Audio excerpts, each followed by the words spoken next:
Gawin mo para sa sarili mo, hindi para sa ibang tao. Alam ko mahirap, alam ko grabe na yung struggle mo, stress na stress ka na. Pero mo lagi mong tatandaan yung pangarap mo para sa batang ikaw. Kailangan mong tuparin yun. Isa lang naman ang mission mo eh. Ang tuparin kung anong pangarap mo sa buhay na alam mo na dun ka sasaya.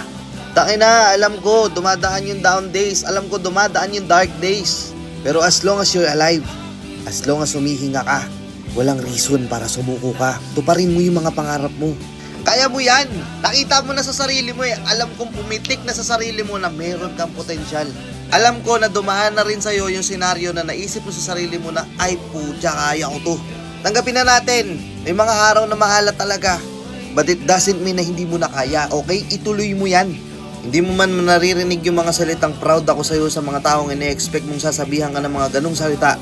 At least maging proud ka sa sarili mo para sa mga achievements mo na nagawa. Masyado tayo nakapokus sa kung ano yung hindi pa natin nakukuha. Nakakalimutan natin yung mga blessing na nakuha na natin mula sa Kanya. Tuloy ang laban, pare! Let's go!